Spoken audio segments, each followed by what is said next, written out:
you have any idea it would grow into what it's grown into? Not at all. I mean, this is going to be our third or fourth consecutive sellout, so we're excited. What I'm really most appreciative is the support from, as well as from the community, but also from the celebs. You know, they make a concerted effort every year to show up. Some fly even in from all over the place.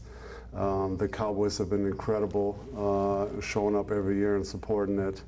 And that's obviously a big deal because the Cowboys are a big pull here, and for them to show up and support this event, it's been amazing. You're obviously one of the great athletes this town has ever seen, but you didn't grow up playing that particular sport. It says a lot about your good humor that you continue to try to play. What have you learned about the game as a player here in recent years? Not much, honestly. It's just really about having fun and interacting with the fans that day and showing them a good time. And the sport is still tough for me. You know, I think I'm too tall. My torso is too big. I have no core strength there to get the ball even out of the infield. But it's fun. It's a fun day, fun event, and really, I've enjoyed it every single time. And then in the fall, you'll have your tennis event too. That's more up your alley, so to speak. Tell us about that. Yeah, so tennis I played my entire life. Started when I was probably 5 years old, and it was always a dream of mine to have actually my own tennis thing and for my charity. And last year we pulled it off for the first time. We did it at SMU last year at the tennis center. It was amazing. Had some great pros come out. Had Ben Stiller come out, Andy Roddick, and great support. So that was a blast. So we're going to do that again probably the weekend of September 9th and 10th. But stay tuned. We're going to let you know where and when. But I'm already working on celebs that are coming out, and should be another fun event. Let me ask you about some basketball here. You were tweeting a lot during the NBA Finals. Obviously, you enjoyed the quality of play in that series. What do you see when you look at this Golden State team? Honestly, probably the most firepower that I've seen, and I've been watching the NBA for a long time. But you know, just the shot making, the athleticism, the length on certain positions where they can switch everything. I mean, they're just a tough team to beat. And I think Cleveland gave it their all, but at the end of the day, I think the Warriors are just a little deeper, a little more talented.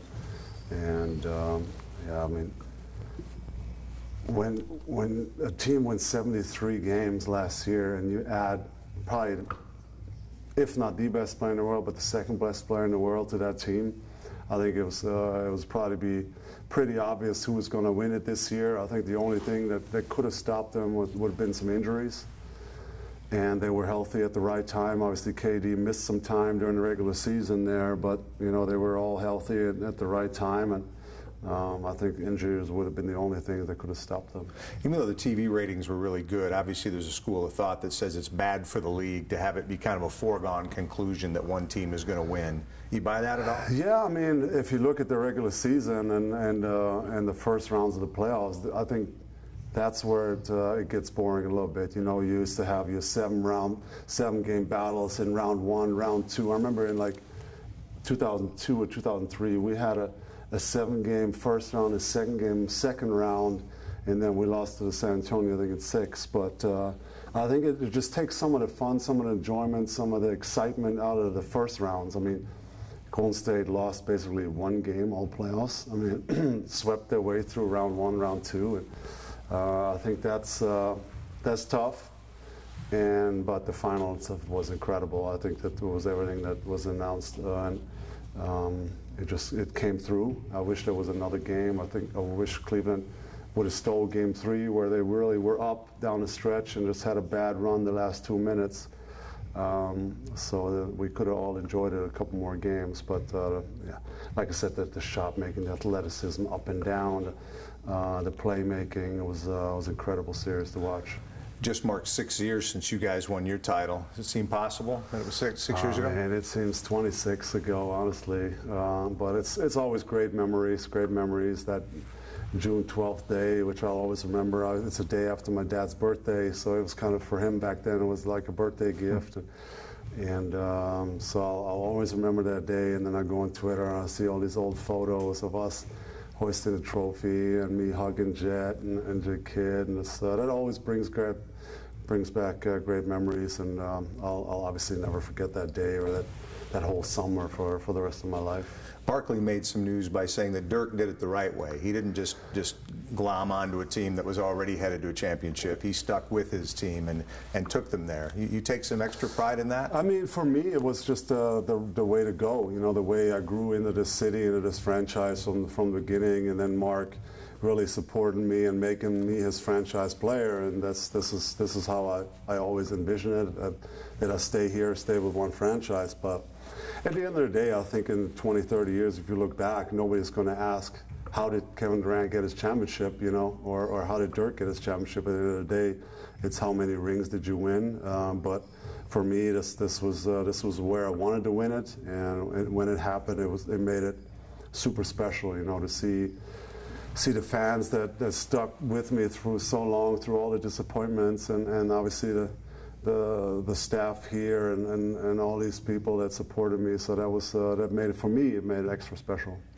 Entering your 20th year, you've obviously shown as recently as last year that when healthy, you're still a really productive player. Hit the 30,000 point mark, a great accomplishment there. How do you feel about your game right now? Good. You know, I'm still grinding away, I'm still working.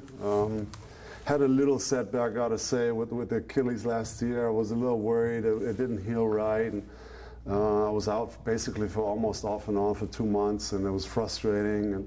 And, but once I got going again there in January, and I got my legs under myself, I actually thought I played pretty well and moved way better again. So I think that gave me hope going this summer. If I work hard and keep my legs strong, that I can still play another year or two. Who knows? You know, see how. I don't really set a limit at the end. I just see how it goes, and if it's still fun, and if I still enjoy working out and enjoy being with the guys and traveling as much as we are, as long as that's still fun, and then I'm gonna keep going. We could hear your workout from in here. You clearly were working hard, and you just finished it up. Do you have to train differently at this age? You know, it's a lot more in the weight room than I used to. You know, in my 20s, it was basically 3.5 hours on the court. It was shots, it was movement, it was running.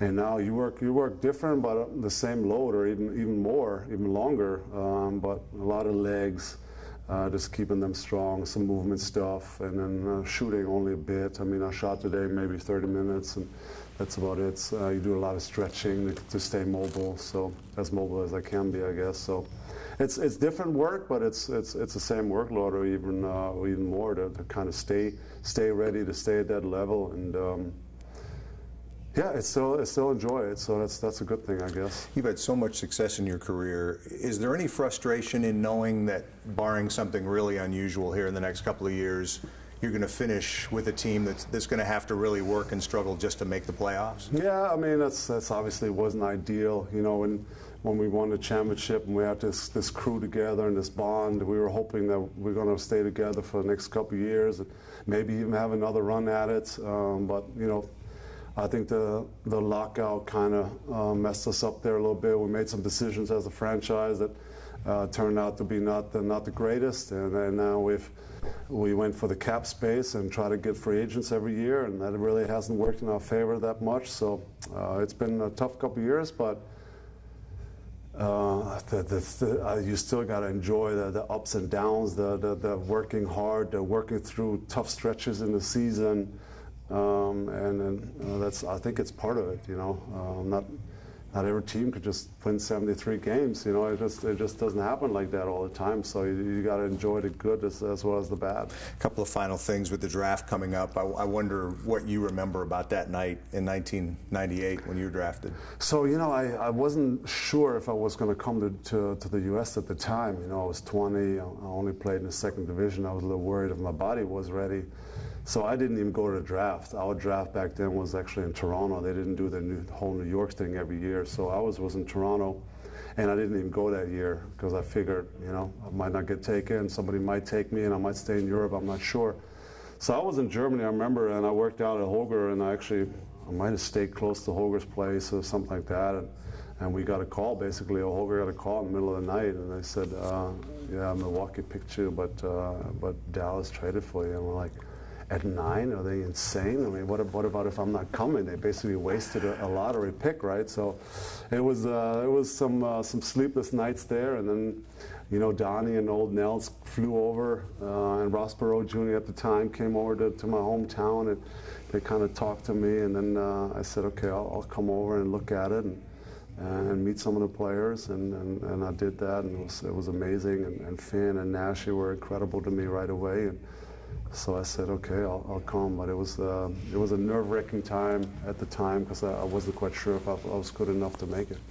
That's amazing to hear now that you were that uncertain, even at that point. It seems kind of silly given how quickly your game accelerated once you got here. Yeah, you know, the first year was tough, though. I gotta admit, it was the lockout year. You know, a lot of games. We had like 50 games in like 60 days. It felt like it was insane. So I was struggling a little bit my first year, and then once the second year came, you know, I got my apartment. I had a car. You know, I felt more comfortable off the floor, and I think that's when I started to get really better and started to excel in my game. Started to get better and feel more comfortable. But I'd say the first year was probably the toughest year of my career. Quick hits to finish here. You had a very funny tweet in reaction to that video game glitch that somehow had to do with your role in the video game. You enjoy, all things considered, social media? I do enjoy it. I don't, you know, I don't tweet, hey, I'm going to eat a sandwich now. You know, that's not for me what it's for. It's to have fun and interact with the fans at times. And I enjoy having fun with myself. Obviously, everybody who spends some time around me knows I'm a little bit of a clown. I like having fun, and so the social media is perfect for me for that. And that's really all I want to do with that. What's the last concert you saw? Good one. I like a lot of different styles of music. Where did we go? I think Scooter helped me out. This year we went somewhere in March. Did you see Tom Petty when he was here? No, I didn't go see Tom Petty. There was a concert where we all went, and I'm drawing a blank on it. Let me ask you a different question. What's an act that you've not seen in concert that you'd like to see? Rolling Stones. I still haven't seen them. I say it every year, and they always say this is their last tour. And they came to Dallas a couple years ago, and we were actually on the road. So I was thinking about faking an injury and flying home real quick to go to the concert. That's how much I want to see them. So hopefully they're going to do another tour, and going to hopefully stop in Dallas, and I'll be here. And I'll get to see them before they call it a day. They'll be doing tours in wheelchairs with think so. iron lungs. I hope so. What's the best movie you've seen this year? I just actually watched Lion, which I thought was an incredible. It's obviously based on a true story, how the kid gets lost from his parents. I thought that was an incredible, moving movie. I enjoyed that. But you know, with 3 young kids, it's not like you have plenty of time to watch movies these days. You're seeing like, movies you never thought you'd be watching now, right? I mean, I've seen Moana and all that, but by like 9 p.m., you're exhausted. Yeah. So I haven't really watched that many movies, but Lion we did catch a couple weeks ago, and I really enjoyed it. Other than Fox 4 News, of course, is there a TV show that you binge watch? So we did Game of Thrones because a lot of people talked us into that, and I really enjoyed it. But I'm caught up now. So we've just started Billions. I'm not sure if you heard about that one. I have heard about it. Yeah. Pretty good. I'm only a few episodes in. It makes me think of Cuban's life somehow. You know, the guy is a billionaire, and he's making all these decisions. He's always dressed in jeans and brutal shirt, so it kind of reminds me of Mark in a way, but that's a fun show, so that's what we're watching now. Finally, you have 3 kids. What if they were going to be outstanding athletes in one sport, maybe even professionals, what sport would you like it to be? Well, I always say I want to kind of handle that like my parents did, and it was always open. It was up to me to make that decision. When I quit tennis, when I quit handball, which my dad was actually my coach, my dad wasn't happy, but he supported me. When I started playing basketball, he goes, okay, if that's what you want to do, then I'll support you. Even though I knew he was very disappointed when I quit his sport. But I think I want to approach it the same way. I'm not going to force them into basketball, but if that's something they want to do, I think I do want to start them off early with tennis, see if they like it, because to me it was a great sport. You can start young, you can play when you're old, and it's good for the footwork and stuff. So I think that's something that we're going to start with them, but eventually we'll just have to see where they end up. I think the only way, or the only sport I don't want them to do is football. I think it's, and I know we all love our football here, but that's a little rough for me with the head injuries. I know it's a little soft, but that's something I probably won't allow. I'm just going to ask one more thing, just because I happened to look at it online last night. But how long did it take you to perfect that Donald Trump impersonation that you had on that Mavs? You know, that was just something fun they came up with one day, and at the time we obviously didn't know that he was going to run for president one day. So no, they just said put this on, put this wig on, and go for it. And it was something fun I did. But if I would have known that he would be president a couple years later, I probably would have said, "Nah, I'm going to stay away from that one." Maybe on some watch list or something. Yeah. But it was fun, and that's all there was. It wasn't really a political statement, because a bunch of media outlets in Germany had reached out, and they're like, "Oh wow, you know, that's a big statement." It wasn't that at all. It was about having fun. It was just interacting, and that's really all that was.